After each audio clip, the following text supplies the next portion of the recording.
Accroître l'identification et le référencement précoce des enfants nés avec le pied beau, c'est l'objectif visé par le ministère de la Santé dans la prise en charge de cette maladie au Cameroun. Mesdames, Messieurs, bonsoir et bienvenue à ce nouveau numéro de Check-up consacré au pied beau, notamment à la prise en charge. Nous allons vous présenter les différentes méthodes utilisées avec notre expert. Vous saurez tout sur cette anomalie du pied. Mais avant de rentrer dans les détails de notre sujet, je vous invite à suivre le sommaire. À tout de suite pour la suite. Au sommaire de Check-up cette semaine, le pied beau. Maladies congénitales, quelles peuvent être les causes réelles de cette malformation? Peut-on y remédier et à quel coût? Le kinésithérapeute Gilbert Etonnet apporte des réponses dans cette édition de Check-up. Prise en charge des victimes de pied beau au Cameroun et regard de la société. À suivre également dans votre magazine de la santé des témoignages des parents stigmatisés. Check-up vous propose désormais toutes les semaines des conseils pratiques sur le domaine de la santé. Et dans cette édition, vous saurez tout sur l'importance de la lecture des étiquettes sur les produits avant consommation, un geste salvateur qui met à l'abri de nombreuses maladies. Bonsoir une fois de plus. Bienvenue à vous qui nous rejoignez et merci à ceux qui sont déjà installés. Nous parlons de cette anomalie congénitale du pied appelée pied beau. Dans le monde, un enfant sur 1000 naît avec cette malformation. Au Cameroun, les cas recensés sont pris en charge par des spécialistes. Parmi eux, quelques-uns qui ont bénéficié de l'expertise des techniciens arrivés en 2017 au Cameroun dans le cadre de la mission humanitaire Mercy Ship. Nos reporters Elisabeth Ngorou et Marcus Koussou, à l'occasion de la célébration de la Journée mondiale du pied beau, ont assisté à des séances de ténotomie. Les détails dans l'élément qui suit. Arthur a 3 ans.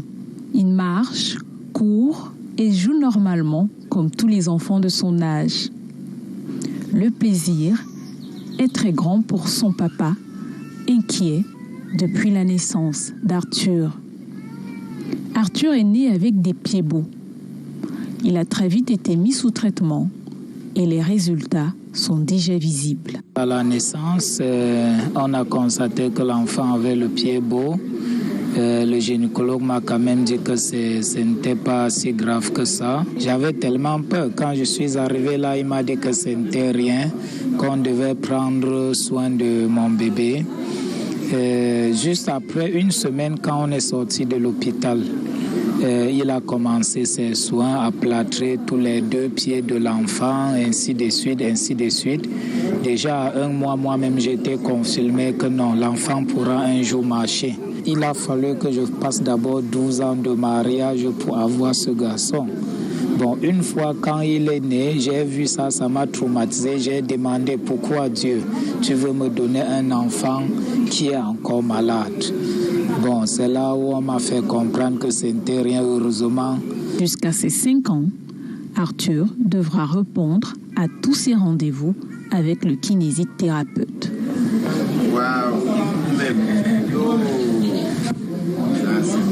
Une plante du pied tournée en dedans et qui ne peut être posée au sol. Voici physiquement comment reconnaître un pied beau. D'après les spécialistes de santé, c'est une anomalie qui survient pour la plupart des cas pendant la période fœtale. Ok, en fait, le pied beau, c'est une pathologie congénitale.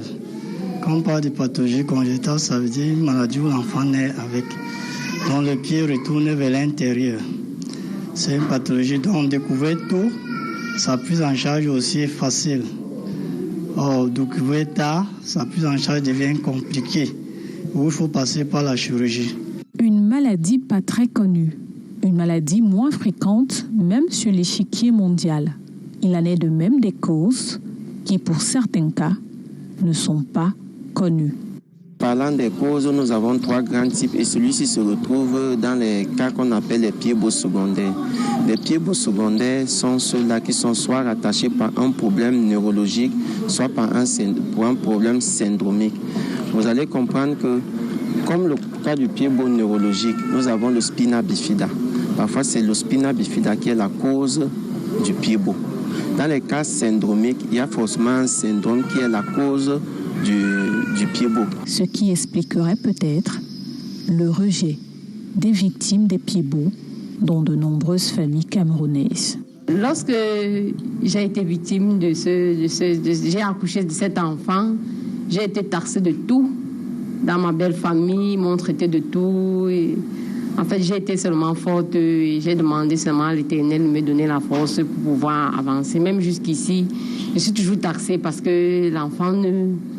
En fait, c'est pas tellement correct, mais avec le temps, par la grâce et les prières, je sens que ça va aller. Le pied beau n'est pas une malédiction ou une conséquence de la sorcellerie. Les affaires sociales constatent que dans de nombreuses familles camerounaises, l'on garde encore à la maison des victimes de pied beau. Pourtant, c'est un mal qui se traite dans les hôpitaux. Le processus de la prise en charge commence par une évaluation. L'enfant arrive à la clinique chargée de la prise en charge du pied beau. On fait ce qu'on appelle une évaluation, c'est-à-dire on examine l'enfant, on voit effectivement est-ce que l'enfant a le pied beau, puisqu'il y a des caractéristiques qu'on recherche. Le pied en vagus, la dorsiflexion, il n'y en a pas, et l'équin, l'équinisme, il y a ces caractéristiques qu'on recherche. Dès qu'on voit ces caractéristiques, on déduit donc que l'enfant est atteint du pied beau. Et la prise en charge commence par les poses des plâtres. On a les séances de plâtrage qui vont durer entre 4 et 5 semaines, voire d'autres 7 semaines en fonction de la gravité du pied beau. Après les séances de plâtrage, on va passer à ce qu'on appelle la ténotomie, qui est juste une petite chirurgie, la lésion du tendon pour gagner davantage en dorsiflexion. La méthode Ponseti est celle la plus utilisée au Cameroun. C'est un traitement qui commence juste après la naissance du bébé. Gabriel a 4 mois. Il a été diagnostiqué une semaine après sa naissance. À la clinique du pied beau de l'hôpital de district de Nilon, il subit une ténotomie.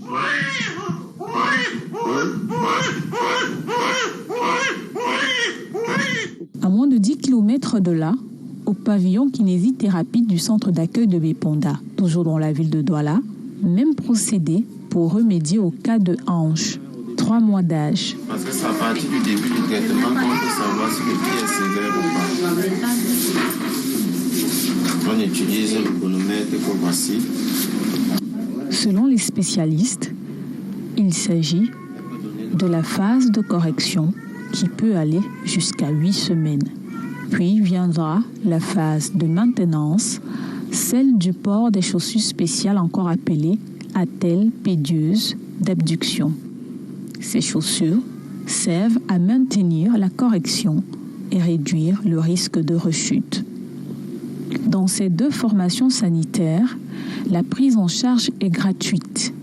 Les camps enrôlés bénéficieront tout au long de cette année d'un soutien gouvernemental, ceci dans la continuité de la célébration de la journée mondiale consacrée au pied beau. Le ministère des Affaires sociales ne reste pas derrière ou bien indifférent vis-à-vis des enfants atteints du pied beau.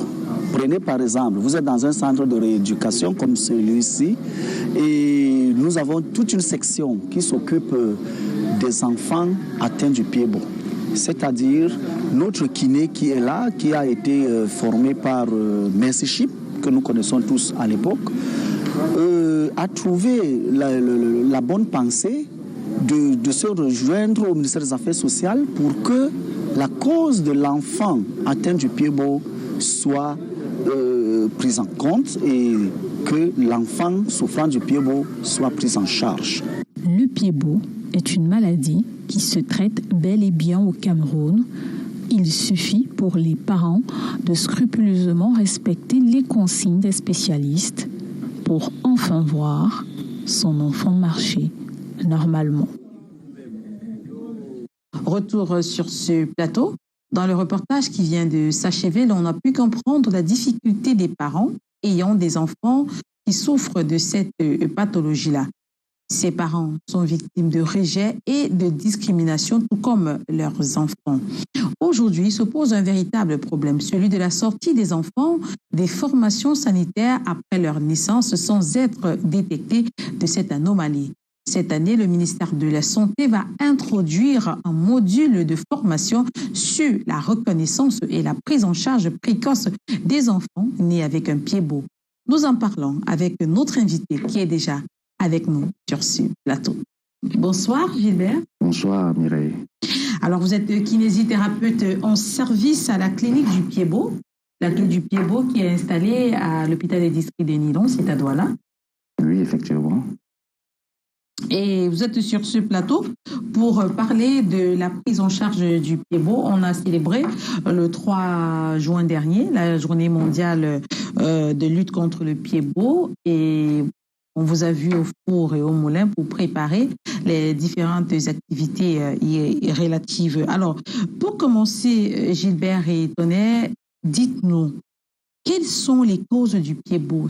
Je vous remercie déjà de la tribune que vous nous offrez pour parler du Pied-Beau. Les causes du Pied-Beau sont pas connues. Pas connues. C'est pour ça qu'on dit dans la nomenclature de la reconnaissance des Pied-Beau, nous parlons des Pied-Beau idiopathiques et des Pied-Beau secondaires. Idiopathique, ça veut dire que c'est un Pied-Beau qui n'est pas connu du tout. Pas du tout connu. La cause n'est pas connue. Il apparaît là et il faut le traiter.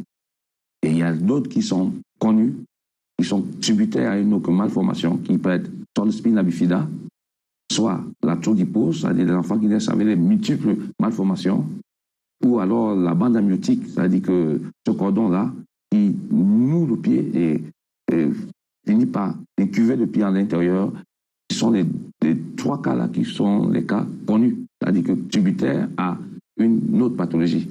Mais sinon, d'emblée, les Pied-Beau à 80% sont les Pied-Beau idiopathiques. Alors, ça veut dire idiopathie, c'est-à-dire que toute famille peut avoir à son sein un enfant qui souffre de Pied-Beau, ou alors dans chaque famille, une femme peut mettre au monde un enfant qui souffre de Pied-Beau. Il n'y a pas de véritable cause à 80% en ce qui concerne le Pied-Beau. Bien évidemment, je suis très heureux que vous maîtrisez ces choses-là, parce que vous le dites très simplement, parce que c'est souvent très difficile quand un enfant naît dans une famille. Alors, cette femme ou ces gens sont taxés de tout et de tout. Nous en suivons les témoignages. L'année passée encore, vous le dites bien, vous avez couvert nos différentes sorties et vous avez vu le témoignage. Donc, c'est très difficile parce que les femmes qui naissent, les femmes qui mettent au monde ces enfants Pied-Beau n'ont pas demandé à l'avoir, mais que ça arrive tout simplement. Et puis, elles subissent beaucoup de stigmates. Et juste pour dire également, comme on venait de le dire, ça peut arriver dans toutes les familles. Que tu es riche, pauvre ou alors handicapé même. Alors, ce n'est pas un problème mystique comme on a coutume à l'entendre dans les rues et dans les quartiers. Gilbert est donné, les chiffres ne sont pas alarmants. Est-ce qu'on peut avoir la prévalence uniquement dans la clinique du Pied-Beau, qui est installée à l'hôpital du district de Nilon de Douala? Alors, la clinique du Pied-Beau est une clinique nationale, on le dit.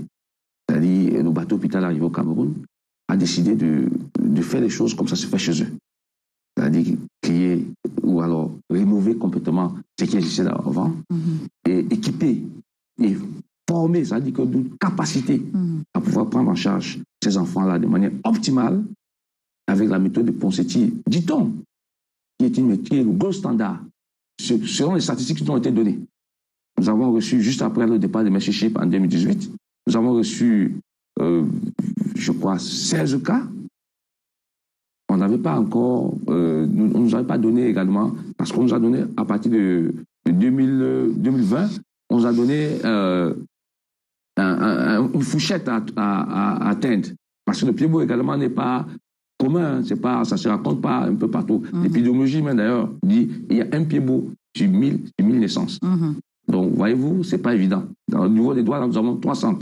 Donc, nous avons eu 16 enfants Il y avait le Pied-Beau. Dans tous les 3 centres? Non, juste dans le centre de Nidon, avec les Pied-Beau. Alors, si je comprends bien, le Cameroun a combien de centres de prise en charge, combien de cliniques de prise en charge des Pied-Beau au Cameroun?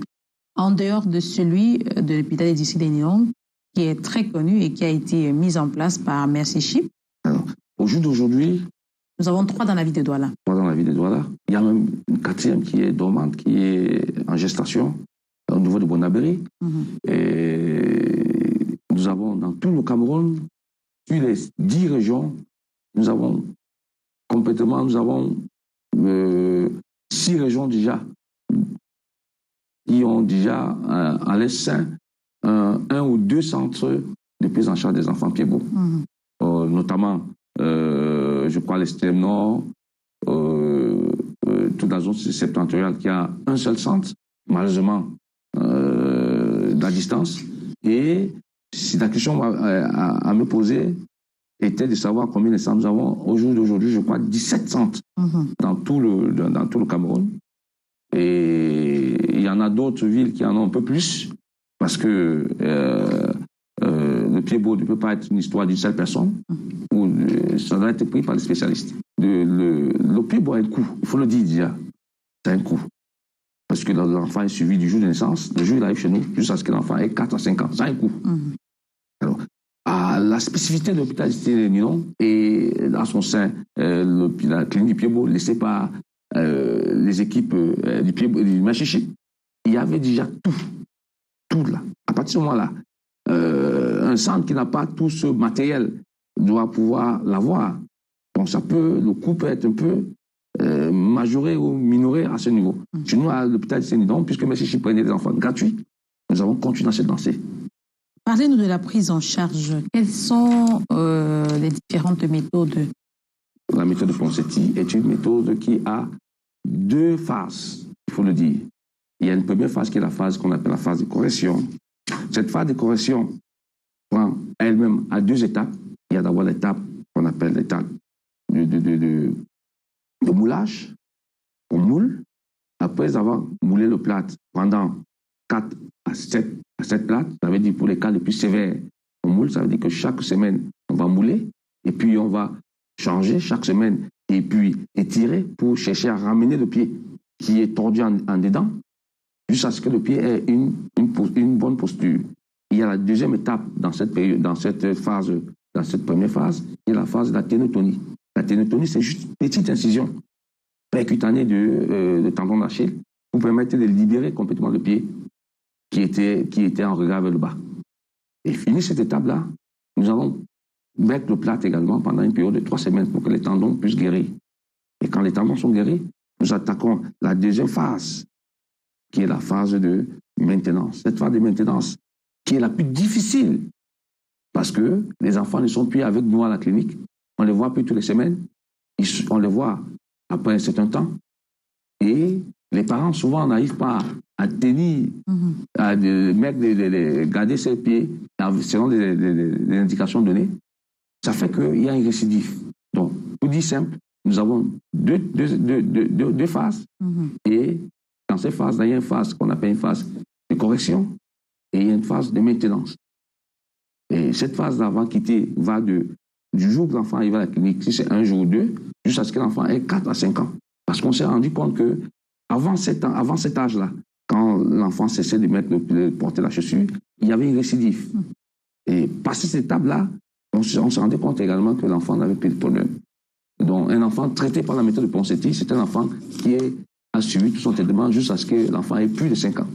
Quand un Pied-Beau n'est pas traité, Gilbert Etonnet, à quoi s'expose l'enfant? Cet enfant qui naît avec un Pied-Beau, qui naît et qui n'est pas venu à la clinique, s'expose à beaucoup de difficultés. Déjà, l'enfant va avoir une malformation qui va perdurer, qui va se maintenir et qui va être permanente. Et si cette malformation est permanente, qu'est-ce qui va se passer? L'enfant va finir par finir par être handicapé. Et de cet handicap-là, l'enfant qui ne va pas avoir les mêmes chances que les autres enfants pour des chances en ce qui concerne les activités de la vie courante. Et même sera stigmatisé au niveau de l'école, parce que cet enfant, on va toujours l'associer à un certain nombre de choses, et la famille également. Non seulement le pied étant déjà un handicap, le pied va commencer à faire beaucoup mal, les plaies vont certainement se développer, et certainement également, c'est une porte d'entrée pour les infections. Donc, cet enfant-là qui n'est pas traité va s'exposer à tous ce type de problèmes. Je voulais dire également, juste pour conclure, que chez les femmes, c'est encore plus difficile. Parce qu'une femme qui n'est pas traitée, qui grandit avec son pied beau, les chances de mariage également deviennent un peu très difficiles, au-delà des stigmas de la famille. Est-ce qu'un adulte souffrant de pied beau peut être pris en charge? Est-ce qu'on peut remédier à cette malformation-là chez quelqu'un qui a déjà 15, 20, 25 ans, 30 ans? Je voudrais dire ici, d'emblée, pour dire que la méthode de Ponseti est pour les enfants de moins de 2 ans. Je le dis. Maintenant, au-delà de ça, on a constaté également que la méthode de Ponseti peut être utilisée dans une première phase pour les enfants un peu plus âgés. Parce que nous avons reçu un enfant ça c'est d'actualité, il y a de cela 6 à 5 mois, un enfant de 23 ans que nous avons corrigé, et on a fini par faire cette petite opération-là, un transfert, on appelle juste un transfert, pour permettre à ce que l'enfant puisse maintenir, parce que le pouce a toute tendance à vouloir se lever, parce qu'il est radant dedans. Il a toujours, quand il met le pied au sol, quand il marche, le pouce, je veux dire, le gros orteil, pour moi, veut toujours se relever. Donc on fait ce tendon-là, ce transfert pour maintenir et ramener complètement le pied en abduction. Pourquoi le ministère de la Santé veut introduire un module de formation sur la reconnaissance et la prise en charge précoce des enfants nés avec un pied beau? Véritablement, la question a son pesant d'or. Je vous l'ai dit. Alors, ça pour ceux des personnels de santé qui maîtrisent, ça passe généralement inaperçu. Même dans mon hôpital, j'ai eu un cas qui est revenu chez nous 1 an après. Vous avez accouché où? Mais comment? Ça veut dire que c'est passé inaperçu. C'est aussi la même chose un peu partout dans les autres hôpitaux, parce que ce qui se passe en réalité, c'est qu'il y a une méconnaissance de cette pathologie. C'est pour cela que le ministère a constaté, nous avons relié l'information au niveau des organes techniques, qui ont constaté que nous recevons les malades un peu plus tard. Et si on reçoit les malades un peu plus tard, la prise en charge devient un peu compliquée. D'où le ministère a formulé un certain nombre de doléances au ministère de l'Enseignement supérieur à travers le ministre Jacques Faminogo, qui a présidé également cette année-ci, le 24 mai de cette année, dans les conseils, et introduit comme désormais dans les facultés de médecine un module de prise en charge des enfants pieds beaux qui va nécessairement et dans la reconnaissance. Mais là, ce serait beaucoup plus pour les sages-femmes ou alors les gynécologues, parce que généralement, les personnes qui font accoucher, ou les pédiatres, parce que les personnes qui prennent en charge dès la première minute de vie ces enfants-là, ce sont soit les gynécos, soit les sages-femmes ou encore les pédiatres. Et ce sont eux qui devraient être outillés pour reconnaître un cas de pied beau. Je suis très content également de cette question que vous me posez, parce que là, nous avons parlé de la faculté de médecine. Faculté de médecine, pharmacologie et également de odontostomatologie. Et on a oublié également les IPES. Les IPES, on forme les sages-femmes, les kinésithérapeutes, les autres métiers liés qui ne sont pas les métiers médicaux. Alors, à ce niveau également, nous avons formé, à travers le ministère de la Santé, le 26 au 28 avril de cette année, les responsables de ces formations-là, des IPES, pour également les outiller à ce que dès l'année prochaine, eux également, ils prennent en charge, c'est-à-dire ce module-là soit également introduit à ce niveau-là. Alors, les médecins maîtrisant l'affaire, les sages-femmes et tous les autres corps paramédicaux maîtrisant l'affaire, nous sommes sûrs qu'à ce niveau-là, un pied-beau ne va plus jamais passer. Nous aurons les pieds-beaux très vite référés à l'agence clinique du pied-beau. Gilbert Etonnet, nous sommes arrivés au terme de cet entretien qui portait sur la prise en charge du pied-beau. Un dernier mot à l'endroit des téléspectateurs qui nous regardent ou alors des parents qui ont peut-être en leur sein, dans les familles, dans leur maison, des enfants qui souffrent de pied-beau. Je voudrais dire ici à tous les parents, si vous avez un enfant pied-beau, ne pas surtout paniquer. C'est-à-dire que vous allez voir à l'hôpital, vous dites l'enfant a un pied-beau, ne paniquez pas surtout. Ce n'est pas votre faute. Dites-vous déjà, ce n'est pas de votre faute. Ça peut arriver à tout le monde. Et qu'est-ce que vous devez faire? C'est amener cet enfant-là dans un centre de prise en charge des enfants nés avec le pied-beau. Et dans ce centre-là, vous serez pris en charge et cet enfant-là également va retrouver également un pied normal et va pouvoir avoir les mêmes chances que tous les autres enfants de son âge. Merci Gilbert Etonnet d'avoir répondu à nos questions. Je rappelle à nos téléspectateurs que vous êtes kinésithérapeute en service à la clinique du pied-beau, installée à l'hôpital des districts de Nilon. Et là-bas, la prise en charge de cette anomalie du pied, de cette malformation congénitale est gratuite. Merci Mireille. Voilà, nous allons poursuivre notre programme pour parler de toute autre chose. Si vous nous rejoignez à l'instant, bienvenue. Le programme, c'est TICOP. Nous allons poursuivre pour parler cette fois-ci des conseils pratiques, ces conseils qui visent à vous aider à améliorer votre santé de manière globale. Et ce soir, nous parlons de la lecture des étiquettes. Pourquoi il est important de lire des étiquettes sur les produits avant la consommation? Comment les lire et ce qu'il faut faire après les avoir lus? Ces conseils pratiques vous sont donnés par le docteur Ginette Toyom, que je vous propose de l'écouter. Les étiquettes alimentaires omniprésentes, elles sont indispensables sur les emballages des produits industriels et artisanaux. Mais quelles informations nous apportent-elles et pourquoi est-il indispensable de savoir lire les étiquettes alimentaires? Les informations indispensables que l'on doit retrouver sur une notice d'aliment sont la valeur énergétique du produit, qui est la quantité de calories, l'énergie que vous apporte cet aliment, la quantité de protéines, la quantité de graisse, en particulier les acides gras saturés, la quantité de glucides, surtout les sucres, et la quantité de sel. Toutes ces valeurs sont données pour une quantité de 100 grammes de produit, même si l'aliment est conditionné à plus de 100 grammes ou à moins de 100 grammes. Exemple des petites barres chocolatées que nous connaissons bien, qui sont à moins de 100 grammes, mais dont les valeurs sont données aux 100 grammes de produit. Des informations qui peuvent aussi figurer sur les notices sont la présence d'allergènes. Les allergènes étant des substances qui peuvent entraîner une irritation ou déclencher une allergie chez le consommateur. Sur les notices, nous retrouvons aussi les dates limites d'utilisation.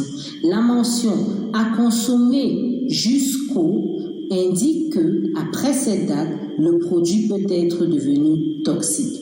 Par contre, à consommer de préférence avant le signifie que le produit, après ces dates-là, peut avoir perdu ses qualités nutritionnelles, mais ne pas être devenu forcément toxique.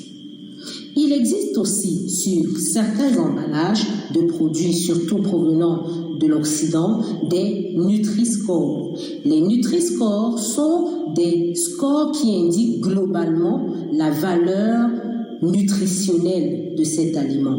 Le meilleur Nutri-Score est le Nutri-Score A et le moins bon, c'est le E. Mais pourquoi est-il important de savoir lire une étiquette alimentaire? Eh bien, c'est indispensable pour toute personne qui s'intéresse vraiment à sa santé.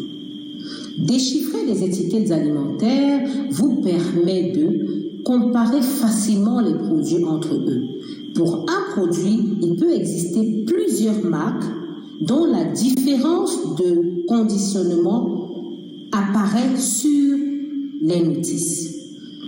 Ainsi, en lisant les étiquettes, vous pourrez faire le meilleur choix pour votre santé en limitant par exemple les aliments riches en sel pour ceux dont les étiquettes mentionnent beaucoup de sel ou les aliments riches en sucre si vous souffrez par exemple d'un diabète. Cela vous permet donc de faire les meilleurs choix pour votre santé et pour votre famille. Pour finir, je vous présenterai quelques produits alimentaires dont nous déchiffrerons un peu les étiquettes. Ici, nous avons un produit laitier. Tout ceci est sans publicité, bien sûr. Nous avons donc un produit laitier où il apparaît clairement l'étiquette alimentaire avec les différentes références dont nous avons parlé.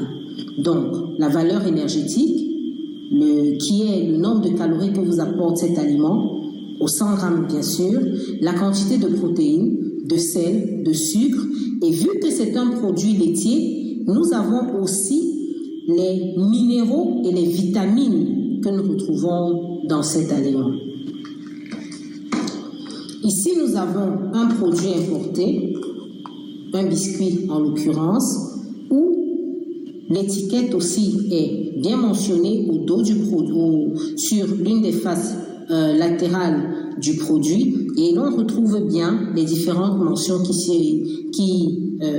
dont nous avons parlé, avec bien sûr, vous verrez sur certains produits industriels, peut contenir des traces de, etc., qui sont en général les allergènes contenus dans le produit. Là, nous avons aussi un biscuit d'origine camerounaise avec une étiquette un peu moins riche, qui contient moins d'informations, mais les informations indispensables. Il y a une mention spéciale pour les aliments qui pourraient entraîner de l'irritation. Ici, nous avons un produit huileux qui n'est constitué que de graisse, mais il est indispensable que l'étiquette alimentaire contienne toutes les références que nous en attendons. C'est-à-dire, quantité de glucides, il sera marqué 0 parce que c'est un produit entièrement huileux.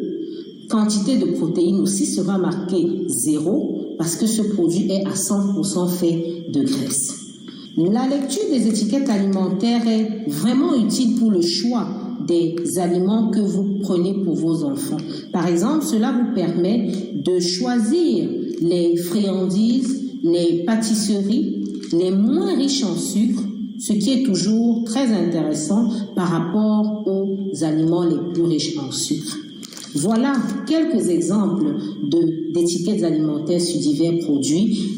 À vous maintenant de faire votre petit exercice sur différents produits, de les comparer et de pouvoir choisir, faire les meilleurs choix alimentaires pour vous et votre famille. Voilà, nous sommes arrivés au terme de cette autre édition de Check-up qui était consacrée à la prise en charge du pied-bot.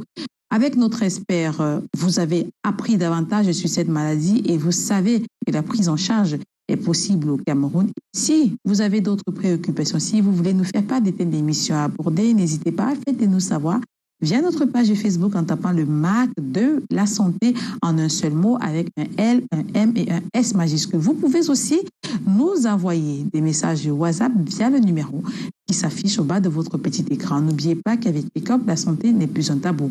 Quant à moi, je vous retrouve la semaine prochaine avec un autre thème. Mais en attendant, restez en compagnie des programmes de Canada International qui se poursuivent. Bonne soirée à tous.